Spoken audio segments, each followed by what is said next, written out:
Jala Shalakaya Chakshu Unmilitam Jena Tasmaya Shri Guruve Namaha Guruve Gaura Chandraya Radhikaya Tadalaye Krishnaya Krishna Bhaktaya Tarabhaktaya Namo Namaha Yam Pravajantam Anapaityam Apaiti Krityam Vaipaino Viraha Katara Ajuhava Putreti Tammayatayo Taravo Vinidustam Sarvabhutam Kridimanatosmi.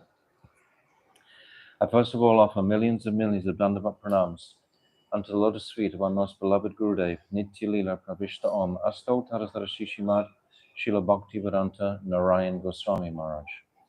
And I offer millions of Dandavats the same again unto the lotus feet of our most beloved Nitya Lila Pravishta Om, Asto Tarasara Shishimad, Srila Bhaktivedanta Swami, Srila Prabhupada, and all our illustrious Rupanuga Guru Vargya, and all the Vaishnava and Vaishnavi devotees of the Lord, my Dandavat pranams to all of you.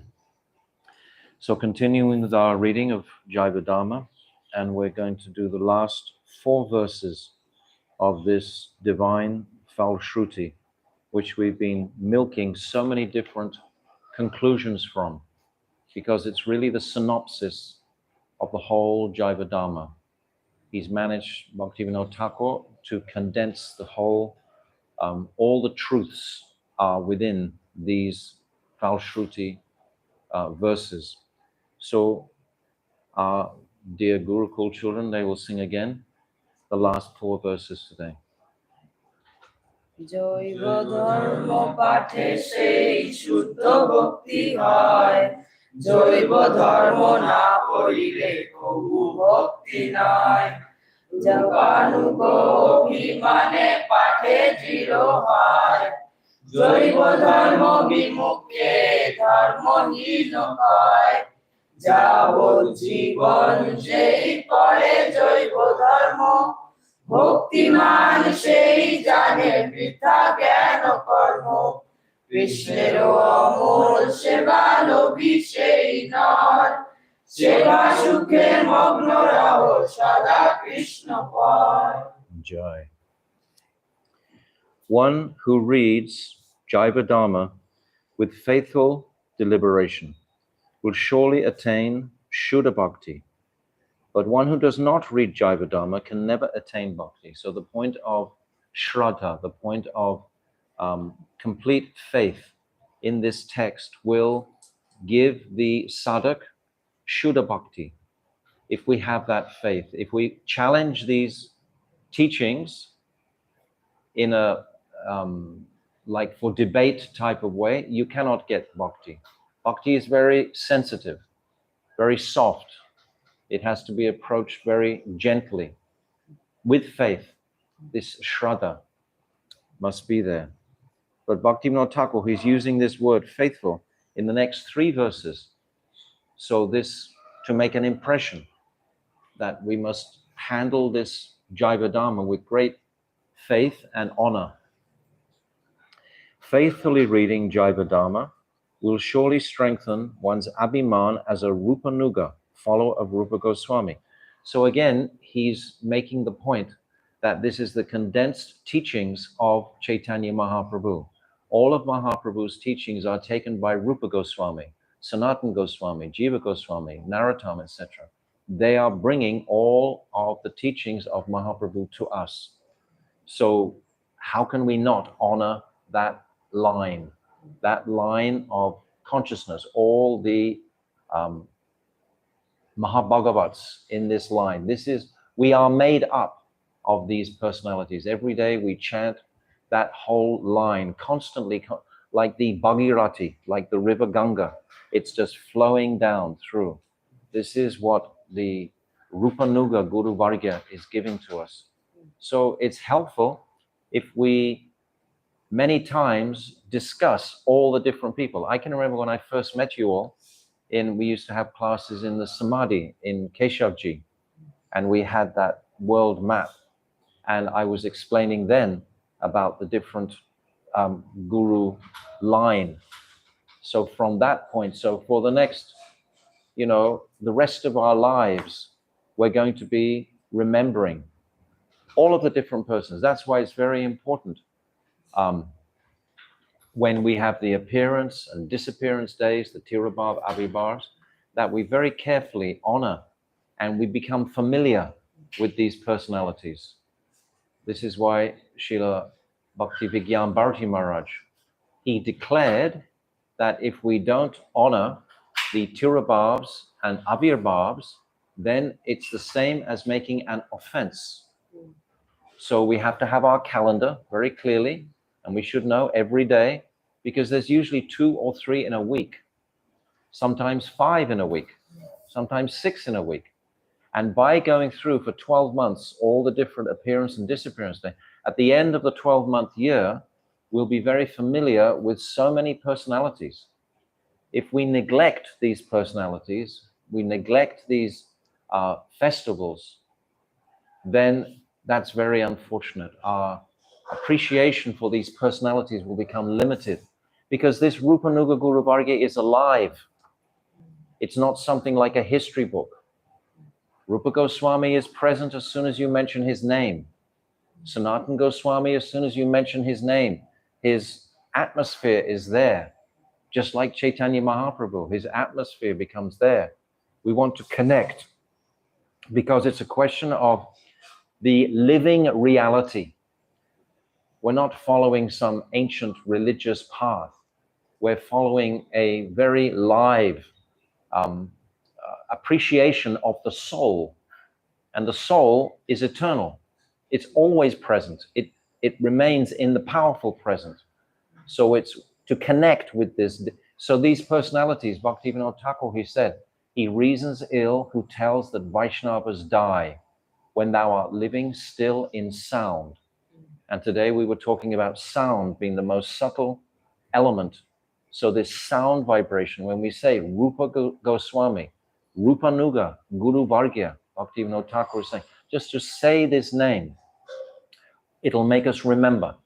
And if we're very careful every morning to chant that whole Guru line, then it'll become embedded in our, and then at the time of leaving this body, we'll be very much easy to access all of these personalities. These personalities are our family.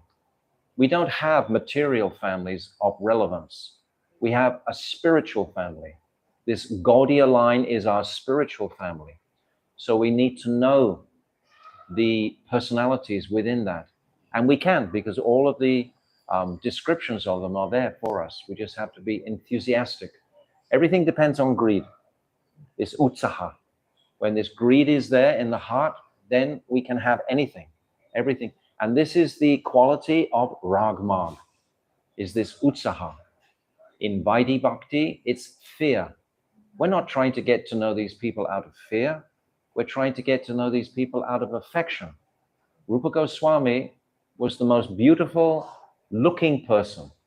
Why? Because he's Rupa Manjari. He's with the most beautiful person in the universe, Sri Radha. So his form, what's that? Daita Sarupe, Prema Sarupe? Yes. The form of Rupa Goswami was divine. All the Goswamis were divine. Narottam, so incredible looking person, because they're carrying the maid service of Sri Radhika. So they have a reflection of that. So Bhaktivinoda Thakur is saying, will surely strengthen one's abhiman. That means identity. Who are we? Who are we? We are in this Rupanuga Guru Bhagya family. That's who we are. The abhiman means identity. What is our identity? It's not that I'm born in this place or born in that place. I'm connected to the Rupanuga Guru Vargya. That's my family. Follower of Rupa Goswami. One who is averse to reading Jaiva Dharma is certainly devoid of religious principles. Demon. One who faithfully reads, faithful again, Jaiva Dharma throughout his entire life. Yes, it has to be we're approaching this like we approach Srimad Bhagavatam. Srimad Bhagavatam, as soon as we reach the end of the 12th canto, what do? We turn straight back to the beginning of the first canto. And we just reading again and again and again and again on a cycle. Always. It doesn't mean that I have to read whole chapters every day, although our beloved Bhaktivedanta Vamana Goswami Maharaj is described that he would very often read 6 or 7 chapters a day of Srimad Bhagavatam. So much affection for Srimad Bhagavatam. And as I've commented, this Jaiva Dharma is the condensed teachings of the Srimad Bhagavatam, who is represented in Chaitanya Mahaprabhu. So all of these teachings are here. This is why the Jaiva Dharma is so essential. And one who doesn't want to read it, then ignore them. Such a man, being fully devoted to Sri Sri Radha Krishna, one who faithfully reads Jaiva Dharma throughout his entire life will be endowed with bhakti and will surely realize the futility of jnana and karma. This is the qualification of bhakti. Anyabilasita shunyam jnana karmadi anavritam. This jnana and karma is eliminated, except in the jnana, tatpadartha jnana and tvampadartha jnana. These two, Jiva Brahma Aikya Gyan of the Brahman, we neglect. And karmic activities, we don't have any interest in that. We're trying to accrue these powerful divine sukritis. We are pure spirit soul. This is what we're going to hear about today.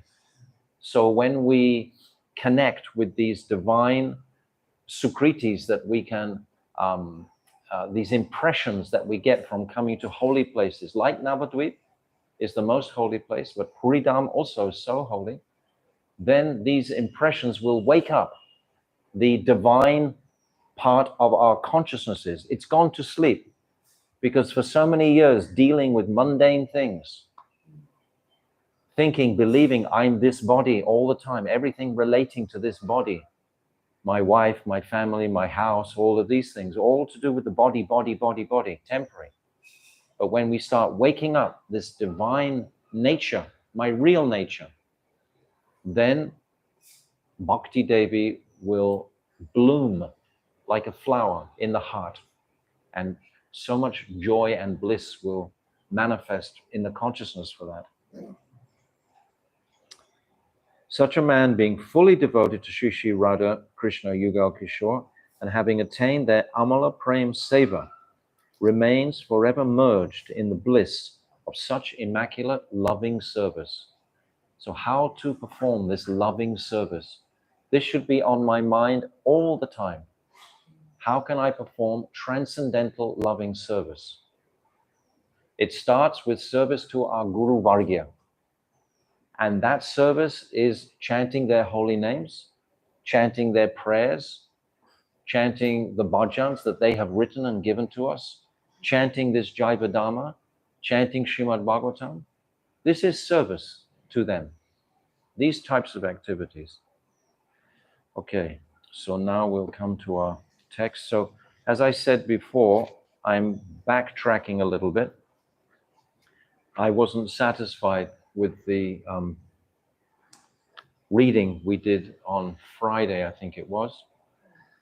So I'm going back over these pages, and we've just got 2 more pages and then we'll be finished this chapter 14. So the last pages of chapter 14. I'm going to start from page 329 in the English book. And I don't know what page that is in the Bengali, but Gaurangi can tell them. 169. So I'll read the question because Brajanath, he's asking, we understand the character of Brajanath. He's a really intelligent, powerful Dharmvasi. He's got amazing sanskars. He's born in Bilva Pushkarini, and his grandmother had darshan of Chaitanya Mahaprabhu. So he was a Nyaya Shastra Pandit previously, who defeated everybody in the whole of Navadvip. Very powerful, clear consciousness, very pure person.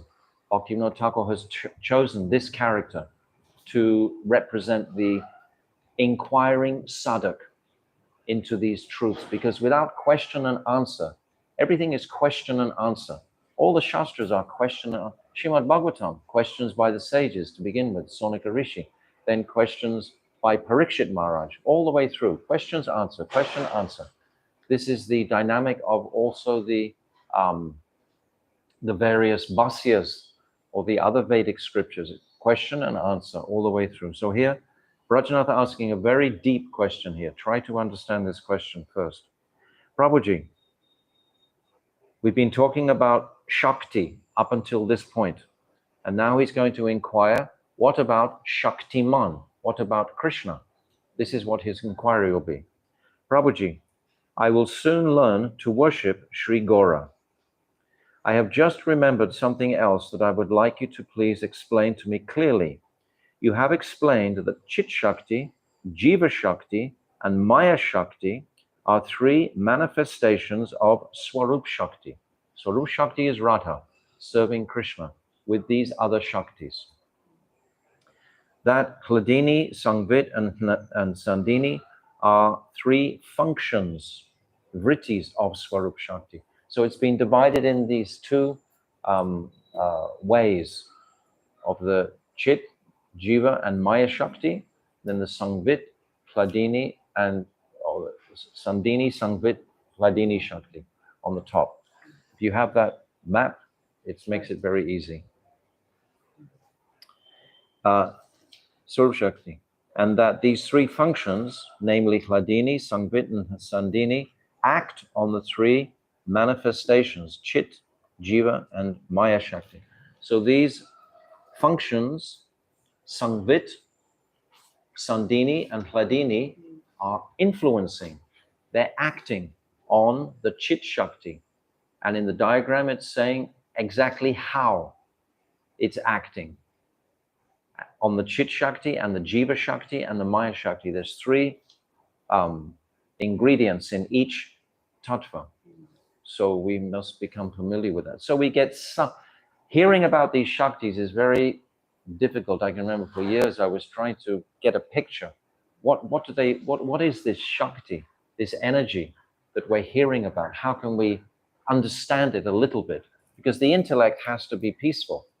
If the intellect is, can't understand anything, then it's not easy to have faith in it.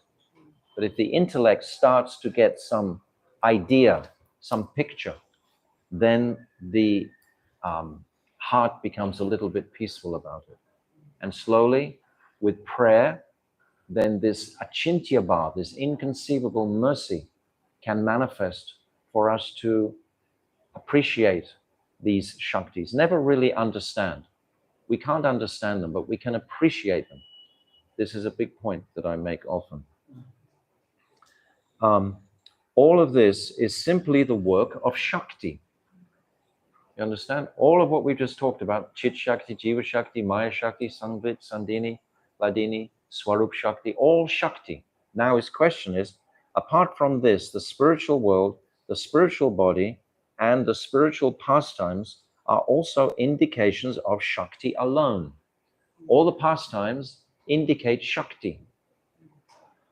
Yogamaya is arranging everything in Braj. When the Brijvasis wanted Radha and Krishna to be married, it was Yogamaya who came in and said, wonderful, let's do their chart. And then she went through all the different houses of their chart. She came to the 12th house, said, no, all the first houses were perfect match. But the 12th house, Yogamaya declared one of them must die if they get married. Therefore, Parakiya Ras would manifest in Braj. Without her saying that, then if they got married, then it would be Swakiya. And that's not the highest Ras that Radha and Krishna can enjoy. And Yogamaya knows that. Yogamaya is a manifestation from Sri Radhika. Sri Radhika only lives, every pore of her body lives to bring Krishna pleasure. She thinks of nothing else.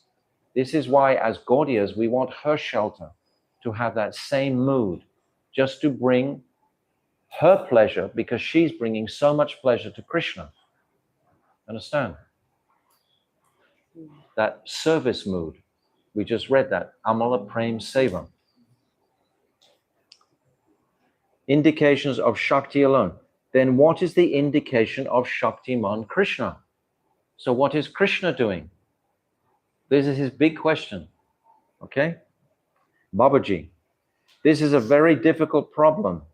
Do you want to kill this old man with the sharp arrows of your arguments, he's saying? My dear son, the answer is as simple as the question, but it is difficult to find a person who is qualified to understand it. Anyway, I shall explain it, so please try to understand. This is not a difficult thing, really, actually. I'll unpack it as we go through. I agree that Krishna's name, form, qualities, and pastimes all indicate the function of Shakti. His name, his form, his pastimes, they're all manifested by the Sandhini, Sangvit, and Hladini Shaktis. All of these pastimes are coming from Swarup Shakti. So where is Krishna? What is Krishna doing? If Shakti is doing all of this, then what is my Gurudev used to explain this all the time, that Krishna is like Nirvishesh Brahm, without Radharani. But there is more. There is some very speciality in Krishna that Babaji is going to explain. However, freedom, swa tantrata, and free will, swa icha mayata, are not the work of Shakti. They are both intrinsic activities of the Supreme Person, and Krishna is that Supreme Person who has free will and is the abode of Shakti. So these two qualities of freedom and free will. And we can appreciate this when we see the sun planet. The Shakti from the sun planet is the heat of the sun. So it seems like everything is being affected by the heat, but it's coming from the source. And this source has its own independence. The heat doesn't have independence. If the sun chooses to go out, the heat immediately finishes, or the fire. So the heat is completely dependent on the fire or the sun. But the sun is not dependent on the heat. What does the sun care if the heat is there or not? If the rays are there, of course, they are one. They can't be separated. But still, one is independent, that's Krishna. And one is completely dependent on Krishna. This is what he's saying. This is the answer to the question. What does Shaktiman do? What part? He supports the Shakti because he has his own independent will. He has freedom. So this is fascinating to appreciate. This is all called tattva. If we know this tattva, it's not that we have to spend a long time in this tattva. We just hear it and we understand it, we catch it, and then we go on looking for the lila. Because the lila is the principal place of the heart connecting in service to Radha and Krishna. It's the lila. My Gurudev would say many times, it's like the rider on the horse. The rider is more prominent than the horse. The rider is controlling the horse. So that's lila. Now we're discussing the tattva so that we can support the lila. So this is tattva, to know that Krishna, Shaktiman, is the origin, the source. And the heat is coming from that. The Shakti is coming from that. And it's interesting to appreciate what he's saying, that Shakti is in the form of Krishna's name. This is Shakti. His pastimes are Krishna's name. His pastimes are Shakti. And Krishna's qualities are also Shakti. All the qualities that are coming from Krishna, they are also Shakti. Like the tree. Yes, like the tree. Beauty, fame, wealth, opulence, Gyan and Vairagya. These are all Shaktis that are coming from the origin. But Krishna is still the origin because what? he has free will, and he has independent desire. This is what Krishna has. He can just turn the sun off if he wants to. He can turn the fire off. He has that potency to do that. So he is the master, so to speak. All the work, they are both intrinsic activities of the Supreme Person. And Krishna, that Supreme Person who has free will and is the abode of Shakti. Shakti is the enjoyed, and Krishna is the enjoyer. Often describing Mahaprabhu's pastimes, I've given the analogy of sugar. Krishna is like the sugar, all full of sweetness. And Radha is like the person who's tasting the sugar. She's the ashraya. She's the taster. And the sugar is the vishaya.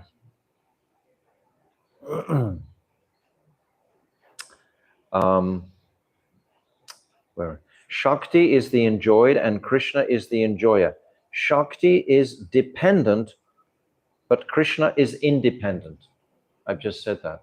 Like the heat is dependent on the fire, but the fire is not dependent on the heat. Shakti surrounds that independent Supreme Person on all sides, but he is always conscious of Shakti. So Krishna is always conscious of his energy, but he is separate from that energy. We have to make this, because this is the Dasmula. And in the Dasmula, where we're up to now, we're establishing Krishna. First of all, this Krishna Tattva is established, and then Shakti Tattva is being established now, and Rasa Tattva. So this is all dependent on, these are three tattvas about Krishna, principally. How to fall in love with Krishna, how to dedicate, how to appreciate his complete control everywhere. This is how we do. This is in Tattva Vichar. But in Rasa Vichar, Radharani controls. Radharani even controls that Krishna in Rasa Vichar. That's another subject. Shakti surrounds that independent Supreme Person on all sides, but he is always conscious of Shakti. The independent Purush is the master of Shakti, even though he is covered by Shakti.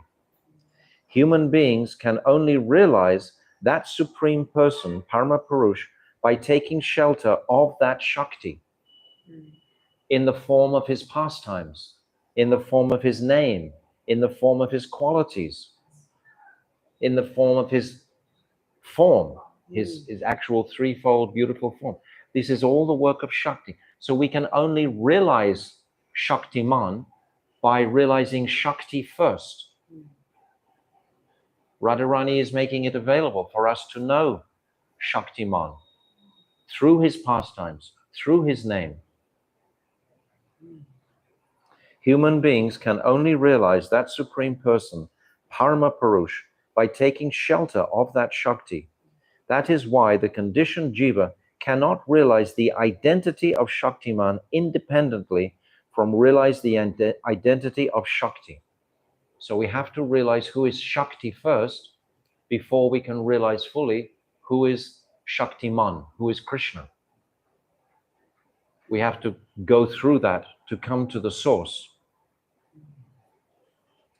However, when the bhaktas develop love for Shaktiman, they are able to perceive him who is beyond Shakti. Bhakti is a form of Shakti, and that is why she has a female form, because she's manifesting from Shri Radhika. So she has a female form, Bhakti Devi. Being under the guidance of Krishna's internal potency, Swarup Shakti, she experiences the potencies of the Purush. Radhika experiences the potencies of Krishna directly, so she can manifest them for us to approach Krishna. That is Bhakti Devi. By Bhakti Devi making that pathway for us to approach Krishna, then she is giving us that way to connect through bhakti. It's the Bhakti Shakti, how we will reach Krishna through our devotion. Being under the guidance of Krishna's internal potency, Swarup Shakti, she experiences the pastimes of the Purush, of Krishna. Those pastimes indicate that Krishna is possessed of both free will and intrinsic quality of being the predominating enjoyer. Actually, that is not an easy conception to really appreciate, but I think Bhaktivinoda Thakur has made it very, very clear here. If you can just hold these conceptions for some time, meditate on them, and then absorb it, and then live with it forever, these conclusions. Now, Brajanath wants to ask more. Brajanath, if we accept a tattva beyond Shakti, that's Krishna, that is devoid of characteristics by which it can be identified, that tattva would be the same as the Brahm described in the Upanishads. So he doesn't understand fully. He's thinking that the effulgence of Krishna is Krishna without the Shakti. Babaji is going to explain. The Brahm of the Upanishads is devoid of desires, but Krishna, the Parama Purush, who is described in the Upanishads, is actually composed of free will, Swaichamai. So Krishna himself is much more powerful than the Brahm. The Brahm doesn't have independent desires. The Brahm is just the effulgence of Krishna. Even though it's like Krishna, it's the Gyan and Vairagya aspect of Krishna, but it doesn't have any qualities except Gyan and Vairagya. And we discussed previously in chapter 12 that Gyan and Vairagya are not really qualities. It's described they are called attributes, because you can find knowledge in a library, and renunciation, Vairagya, is a negative aspect. You understand, Subal? We've discussed this before about the tree and the effulgence. They're not really, like if you say Krishna is strong, you must have a person who's strong. If you say opulence, there must be a person who, if you say someone is famous, there must, or if you say fame, there must be a person who's famous. If you say beauty, there must be an object that's beautiful. But if you say Vairagya, there doesn't have to be an object to it. It can be abstract in a sense, Vairagya, renunciation. Show me what does renunciation look like? Is he walking around with legs? Does he have a beard, long hair? Who is renunciation? It's a mood that the sadhak takes on, but it's a negative aspect. It's not a positive. So it's not really an attribute. An attribute is something like beauty. If somebody is, we describe them as beautiful. You understand, Divya Radhadas? Divya Jyoti Dasi. These are beautiful topics to appreciate. Yes, okay, I'll finish reading. There is a big difference between the two. Brahm is nirvishesh, without any attributes. Conversely, even though Krishna is distinct from Shakti, he is savishesh. Savishesh means full of attributes, possessed of form and attributes, because he has the qualities of Purushattva, manhood, Bhakritva, being the enjoyer, Adhikar, authority. He is the final authority. Aham sarvasya prabhavo matahar sarvam pravartante. Krishna is that supreme Lord of all the spiritual and material universes. It's Krishna. And from Krishna is coming Shakti. And from that Shakti is emanating the Brahma Jyoti. So there's three qualities here. It's very simple, like a candle.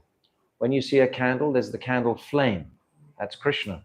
Then there's the heat from the candle. That's Shakti. That's Radha. And then you see the light, the effulgence. That's the Brahma Jyoti. So we divide that one candle tattva into three. We divide the one Krishna tattva into three to get a grander appreciation of Krishna's manifestation of all this universe where we live, where we are. I think we're very lucky to hear these truths, you know?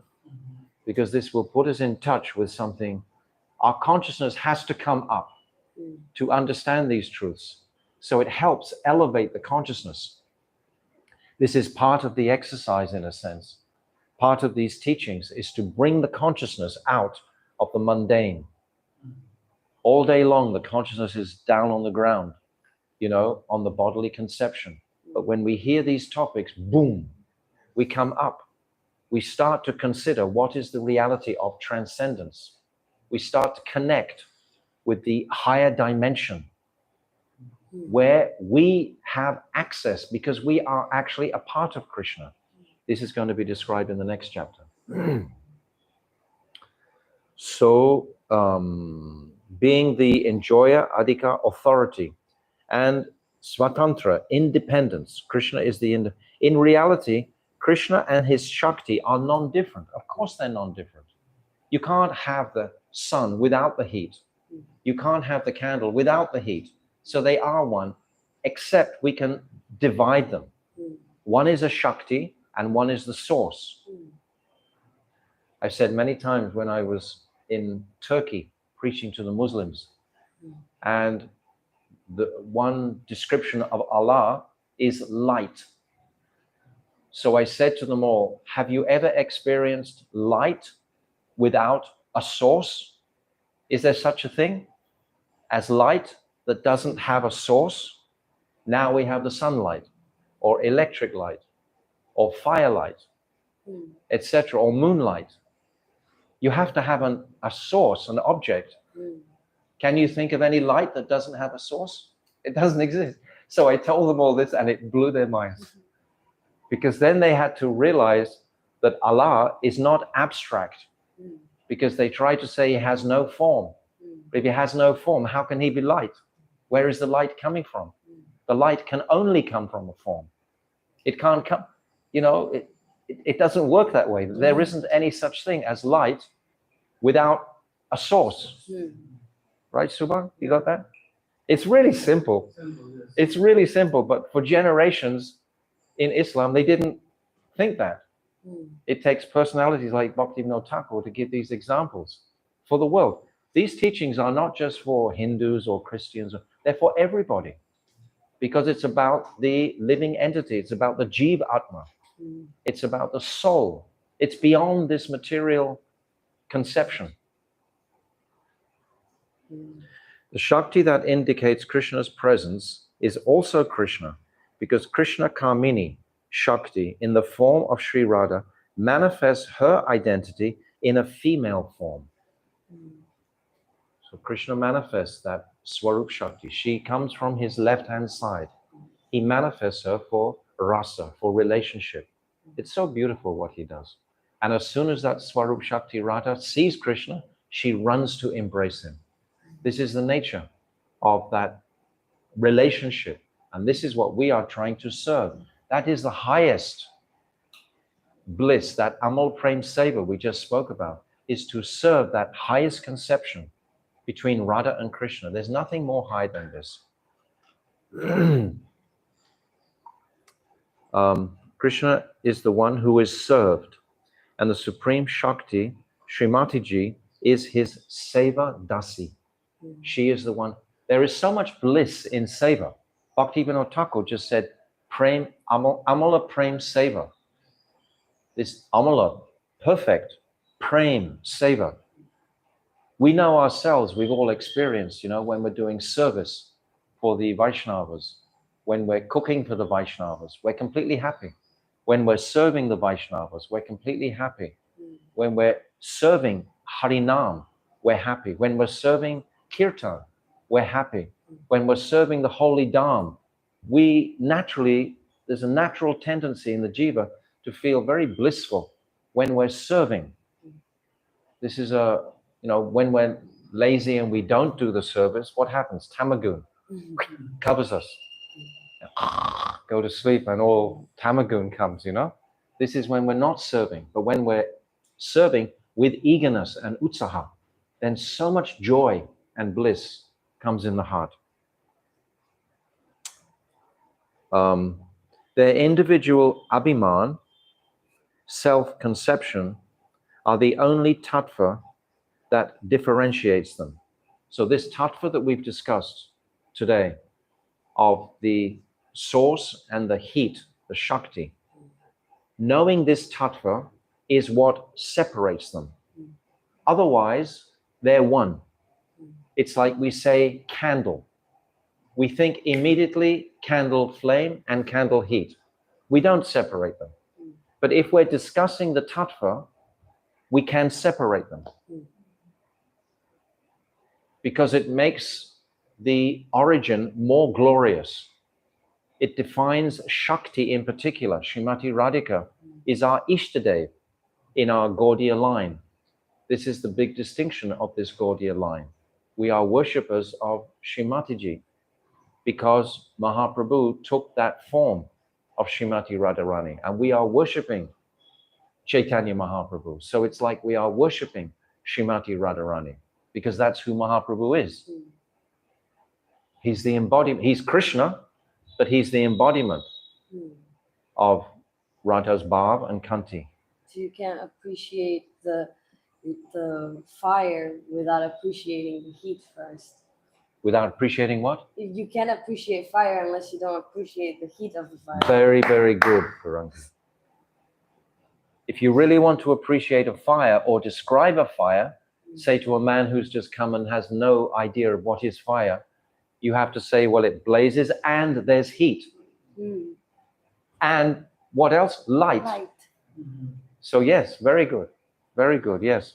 When you make this definition, but what happens even more, I'm aware of just now, is that the consciousness can become more refined by going into these conceptions. You know, it picks the consciousness up to make these considerations. Otherwise, the consciousness is always engaged in dull matter. But when we come to consider these truths, Vedanti tat tattva vidas tattvam yajnanam advayam brahmati paramatmati bhagavan iti shavyate. This is one of the most important verses of the Bhagavatam in the second chapter, 11th verse. And with this verse, you can defeat any Mayavad. With this one, all of these conceptions, if you know this Dasamula, my Gurudev used to explain, you can sit confidently in any assembly of devotees and speak with fluency, speak complete, faithful truth, if you know this Dasamula. So these are the ontological truths, which are the same described in the Srimad Bhagavatam and the Chaitanya Charitamrita. These are all described by Chaitanya Mahaprabhu. So yes, they're individual abhiman, self-conceptions. Radha thinks, sometimes she thinks she's Radha, sometimes she thinks she's Krishna. When in the stage of pranaya, Radha is thinking that she's Krishna and Krishna is thinking that he's Radha. This is called pranaya, when their identities merge together. So this is there also for us. When we hear rasa tattva, you see, and we've understood something of this tattva vichar, then it's more simple for us to grasp the highest conceptions. Rajanath, if Krishna's desire and capacity to enjoy indicate the form of Purush, what is Srimati Radhika's desire? So if Krishna has desire, what is the desire of Radhika? This is the next question. Desire would be a natural part or function of any personality. So what is Radhika's desire? If we've just described that the prime tattva of Krishna is his free will, that means desire. And freedom, that also means desire. So now, what is Radhika's desire? Does she have desire? Babaji explains. Srimati Radhika's desire is subordinate to Krishna's, just like the heat must be subordinate to the light, to the fire. None of her desires or efforts are independent of his desire. Can the heat from the fire be independent of the fire? It can't be independent. It's always dependent. So this is Radhika. She's always dependent on the fire, on the heat. None of her desires or efforts are independent of his desire. Krishna has desires, and Srimati Radhika's desire is to serve Krishna according to his desires, not according to her desires. If she had desire, she might make up her own way. Oh, I think I'll do this, I think I'll do that. Maybe Krishna doesn't want that. You know, if you're trying to serve somebody and, you know, with some ice cream, but maybe they don't want ice cream. Maybe they don't like ice cream. So what will be the value of your service? You have to know what that person desires, and then you can serve them, right? So Radhika has to know, what does Krishna want? And then she can serve him. She can only know what he wants because of the weight of her affection for him, a complete immersion in him. This is true love. And where all this is leading is to understand the nature of the spiritual world. The nature of the spiritual world we're going to discuss in the 16th chapter is only love. Nothing else exists. It's only love. Like today, I was sharing one story of a lady who left her body, and she had a darshan of Jagannath in her dream when she was leaving. And she was talking about the radiating love and affection that came from that personality. And when you see Lord Jagannath, he doesn't know anything else except love. He has no judgment. It doesn't matter whether you're a good man or a bad man, a white man or a black man or any man. He has no care for that. He just loves you. And that's really wonderful to get that glance of Jagannath. That's the spiritual world where there's only love. Nothing else is there. There isn't anything else. It's only love. We can't imagine in the conditioned state. There's always this little problem, that little problem, but this is not right and that's not right, etc. But in the spiritual world, it's only love. There's no imperfection. That's why it's crazy to think that we could fall from that place. Like some people consider that we fell from. How can you fall if there's no imperfection? That means you don't think the spiritual world is perfect. You think there must be imperfection in there to make me fall into this world? Huh? It can't be. If there is a chance of falling into the world, that means there's some contamination of the three modes of nature. Very good. And that's impossible. Not the three modes of nature, just the spiritual world. Yeah. There's some contamination in the spiritual world. That's why I fell. Yeah. But that is an atheistic thought. Yeah. Atheistic completely. And Bhaktivedanta Swami Prabhupada never said that. If you look in 7th canto, 1st chapter, 35th verse, Bhaktivedanta Swami Prabhupada is saying very, very clearly, therefore it is a fact, it's in the pastime about Jai and Vijay, therefore it is a fact that no one falls from Vaikuntha. How can you fall from Vaikuntha? You can't fall from Vaikuntha. It's not possible.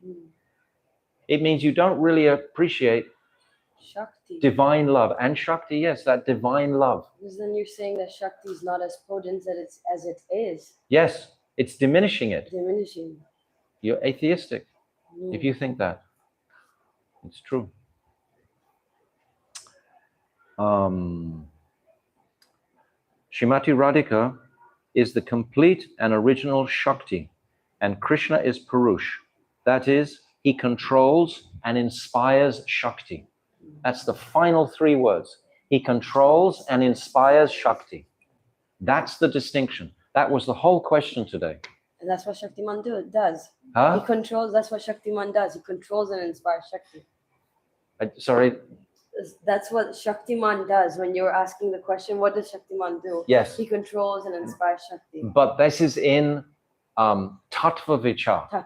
But the wonderful nature is when you come to Rasa Vichar, the Shakti controls the Shaktiman. Krishna puts his crown at the feet of Radhika. he puts his flute, he completely gives up his independence to Radhika. Radhika controls Swadhina Bhartika. This is when Radhika controls her lover completely. This is why Rasa Tattva is so tasteful, because they reverse the roles. Krishna allows himself. It's like you may have a child, and you may give that child complete independence, even independence to control you. You have that independent choice. You can independently allow your daughter, for example, to fully control you. You have the independence to do that or not. It's your choice. So therefore, you're independent. So Krishna's independent, and Krishna independently has allowed Radhika to control him. He's allowed that through the potency of Yogamaya, because Radhika is Yogamaya. All Shakti is manifesting from Swarup Shakti. All Shakti. This is Radhika. How great is Radhika? Krishna thinks he's so great, but Radhika is greater. This is how my Gurudev would always describe. But ultimately, Krishna is the source in Tattva, but not in Rasa Tattva. After this discussion, Babaji Maharaj observed that it was quite late at night and asked Brajanath to return to his home. Brajanath offered Dandavat Pranam to Babaji Mahashai's feet and walked towards Bilva Pushkarini in a blissful mood. Day by day, Brajanath's moods were changing. This very much alarmed his family members, and his paternal grandmother decided to get him married as soon as possible. She started looking for a suitable match, but Brajanath always stayed aloof from these matters and did not heed the conversations regarding marriage. I commented before, this is very interesting, the Bhaktivinoda should bring this into this pastime. We've just gone from right up here to right down here, talking about marriages and stuff like this, you know. So Bhaktivinoda Thakur wants to bring us down, so to have these conceptions, but bring them into our daily lives. Not that we're sitting in an abstract way on cloud 9 all the time, walking around like some pundit, you can't even say hello to people properly. Have you met people like that? They're so engrossed in the philosophy, they can't even come out and properly. This path is a holistic path. It's a complete path. You know, nothing is missing from the personalities who enter this path. There's no, it's not that you just have to become someone sort of on another level and you can't speak to the milkman. You can't speak to the washerman properly. Actually, you're dealing with the milkman and the washerman should go deeper. You should have the vision to see Paramatma sitting within their hearts and know this is Krishna also, and have even more interaction with these personalities, that nobody is inferior. But Bhaktivinoda Thakur, he's bringing this part about the marriage to bring it down. Rather, he remained constantly absorbed in contemplating the various tattvas that he heard from Babaji Maharaj. He was naturally drawn to Babaji Maharaj in Srivasangam, for he wanted to realize those tattvas he had heard and was greedy to hear ever new nectarine teachings. So we're a little bit early today, but I want to stop here because our wonderful Gurukul are going to go and visit Lord Jagannath, the master of the worlds. So it's good to get an early start if you go. Now is a good time. You have a good 2 hours left of light, I think. Actually gets, no, less. It'll be dark when you get back. But. So tomorrow we'll begin this new chapter about the next prameya. So in the verse, what are we saying? Amnaya praha tadvam iha paramam. We've discussed 3 prameyas and 1 praman. The praman was the beginning, amnaya praha. And then the 3 prameyas, tatvam harim iha paramam, that's Krishna tattva. And then sarva shaktim, that's Shakti tattva. And rasabdan, that's the second part of the 14th chapter that we've just discussed. And tomorrow we'll go into Tad Vivinamsam's Char. So this, the Jiva, the Vivinamsa Jiva. So tomorrow we'll begin that 15th chapter. So Jaiva Dharma ki jai, Anantakota Vaishnava Vrinda ki jai, Srila Bhakti Vinod Thakur ki jai, Gaur Premanande, Hari Hari, Vansha Kalpa Tarubhyascha, Kripa Sindhu Bevacha, Patitanam Papnebhyo Vaishnavebhyo Namaha. Go Premanande Hari Hari Bol.